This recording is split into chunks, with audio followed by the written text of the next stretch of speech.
My family and fiance excommunicated me after my sister sabotaged me. I need a little advice on the matter as I don't know what to do anymore. I was 21 when my fiance asked me to marry him. He was the absolute light of my life. We had known each other since preschool, our families are very close. He would come and have dinner with us on a daily basis and vice versa. He doesn't have any siblings, but I have 2 older sisters. Which is very important as he was also very close with them. We grew up together. When we started dating, I don't think our parents stopped celebrating for weeks. He helped me deal with a lot of my anxiety, and even when I gained a little weight and my mother berated me saying he was going to leave me, he told her off and said he loved me for who I was, not for what I looked like, even though he claimed I was the most beautiful girl in the world to him. We were only engaged for 6 months before the incident. My middle oldest sister, let's call her Nikki, was a very cold person. She never showed any affection. She only ever opened up to my fiancé as she said she saw him as a brother, and he also helped her through a lot of her dark times, such as battling drug addictions and breaking the law. She and I never saw eye to eye. I loved her dearly because she was my sister but didn't like her as a person. Out of the blue she tells me she wants to take me clubbing as we had never been together before, and she felt bad that she was so distant to me. I agreed, and that night we went out. Clubbing wasn't really my style, but once I had a few drinks, I loosened up a little and began having fun. The night was going smoothly until Nikki spotted a guy across the room whom she claimed she wanted to climb him like a tree. She walked over to him, and within a few minutes she was back and she had a sour expression on her face. I asked her what was up, but she never said anything.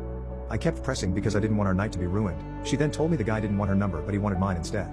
I told her he was a loser and there were plenty of guys around who would kill to be with a girl like her. She didn't budge though. She told me she needed to use the restroom and then we would leave. I waited for another hour.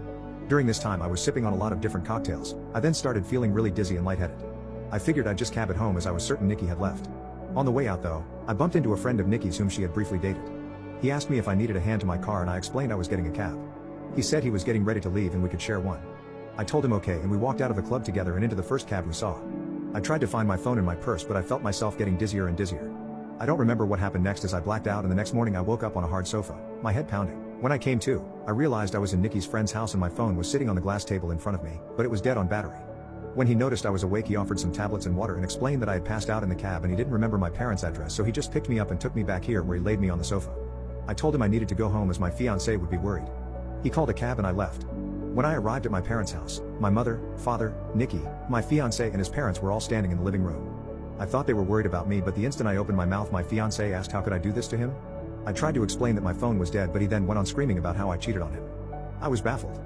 Why would he think that? I tried to explain the night's events but I kept getting cut off. Nikki then chimed in and said I was lying and asked how I could be so heartless to a man who has been there for me through thick and thin. She went on to say I kept flirting with random guys all night, and then when she went to the bathroom, she saw me leave with her friend. I told her what had happened and she showed me photos on her phone where as we were leaving, his hand was on my back ushering me outside. Yes, the photo did look horrible and I was so drunk I didn't even realize his hand was on my back at all. My fiancé was so angry, he kept shouting and his mom and mine were both crying. I then asked Nikki to call her friend and he would confirm nothing happened, but when she called him, he told a completely different story. He said I begged him to take me back to his, and when he did, we slept together multiple times. I saw red and started crying and yelling at Nikki because I knew she had organized this whole thing to make me look bad. I begged my fiancé to believe me, but he just shook his head and left. When everyone had cleared out, my mother slapped me across the face and told me to get out. I left and went to a friend's house where I stayed for a few nights. During those nights I called my fiancé crying and pleading with him to believe me that nothing happened, but it all fell on deaf ears as he never returned any of my calls or texts.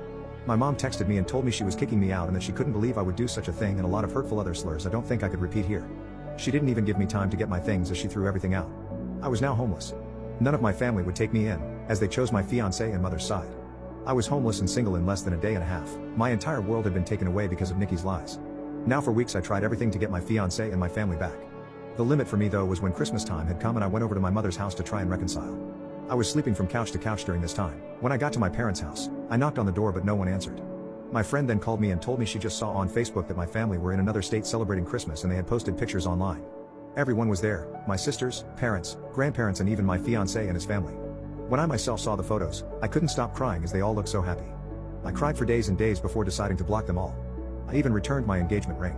My friend knew someone a couple hours away who was looking for some help in his restaurant, and he even had living arrangements above where he worked so I could get rent at a cheap price and work at the same time. I wanted to start over with my life as it hurt me that no one took my side and they all left me to fend for myself. I was able to move pretty quickly and was doing well. The apartment was tiny and I had to work 10+ hours almost every day, but I was able to save a lot of money. I'm not living in the apartment anymore. I was able to rent a much nicer condo, but I am still working at the restaurant as assistant manager. Now it has been roughly 2 years since I left and have not spoken to any of my family. I had no idea what was going on with them until I got a knock on my door. It was my ex-fiancé. I was shocked to say the least. All these feelings came rushing back and all I wanted to do was jump into his arms. But then I remembered the pain I had felt and tried to slam the door in his face, but he stopped it and asked that I let him explain. He said that Nikki had gotten married and she had confessed that she lied about the situation because she had found someone she loved so much and realized what a horrible thing she had done. I asked him how he found me and he said my friend told him. My entire family has been trying to get in touch with me and want to see me. I told him I needed time to see if I even wanted to have them in my life. He left and I have been a mess since.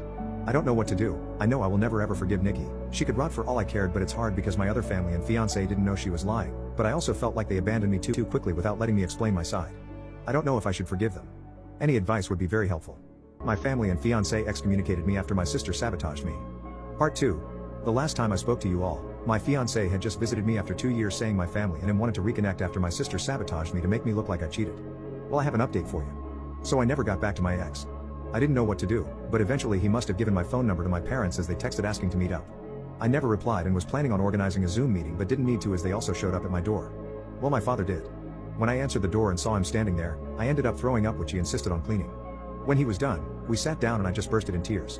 My emotions were all over the place and my father has worn the same cologne for a really long time, so when I smelt it, it just brought back all these memories. He tried to hug me but I pushed him away and asked what he was doing here. He went on to explain he and my mother are getting a divorce.